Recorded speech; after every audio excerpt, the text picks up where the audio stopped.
Here at Wedgwood Middle School, and these are 4 members of our Tech Assistant Squad that we have here at Wedgwood, and we are here to talk a little bit about digital citizenship for the month of October. And so I would just like us to go around and I'll introduce you to everybody. This is Miguel, this is Emily, this is Armando, and this is Mackenzie. Like I said, they're part of our Tech Assistant Squad, so we enjoy working with them on all kinds of media. All right, so since October is Digital Citizenship Month, I'm having a hard time spitting that out, but that's okay. What do you think that digital citizenship means? What are your ideas about that? I think it's like being appropriate on the internet. Being appropriate on the internet is great.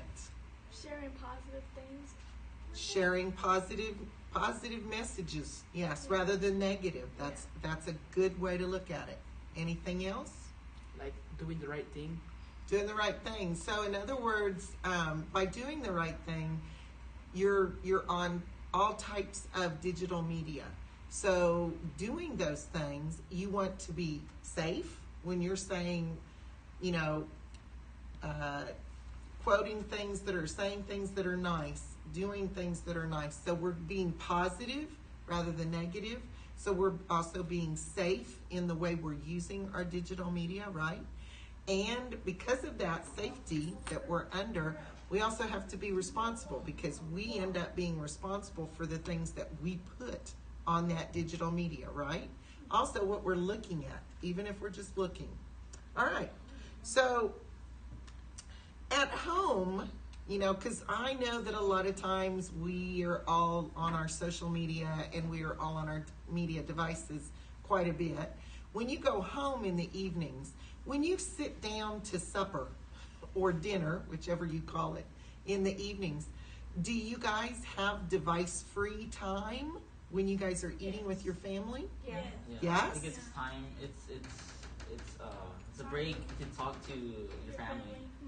That's awesome because, I know that when I go to restaurants, a lot of times you'll see an entire family, everybody's on a device and they're not even talking to each other. So that's encouraging to know that you are having that at home. That's great. So, one of the big questions I've been asking all the classes is, do you think you could unplug? Could you do without media for a short period of time?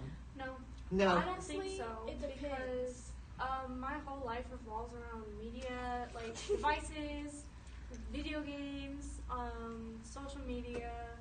I gotta call my dad somehow. That's true. How else am I supposed to talk to people? Communication, right? How long would it be? How long? 3 hours. Okay, could you do it for like 24 hours? No, I'm Easily. sorry. I mean, No, it just wouldn't. I'm glad you're being honest, the whole summer, it's because my phone broke. So Yeah. I couldn't use it. right? So then I stayed like for like a month without. Woo, a month That's without a not phone. like That's a long time. I didn't have a It phone. is. I don't even went, have a phone. So yeah, well, and I went for a whole week this summer on a cruise where I didn't have a phone. And that was hard for me because I feel like I'm addicted to it. But what would be a plus side of unplugging for 24 hours? What other things could you do rather than being absorbed in some type of media? Actually, You could go go for a outside. hike.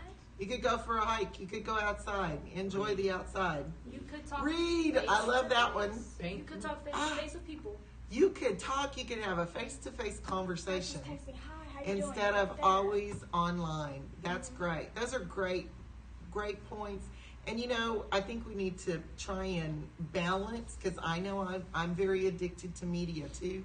But I think that somehow we need to find a way to balance it, right? Yeah. So we don't lose touch with that face-to-face and the great outdoors and reading, all of those great things. Well, I'm glad you joined us today. I hope you learned a little bit with us, and we hope that you can take time to unplug too.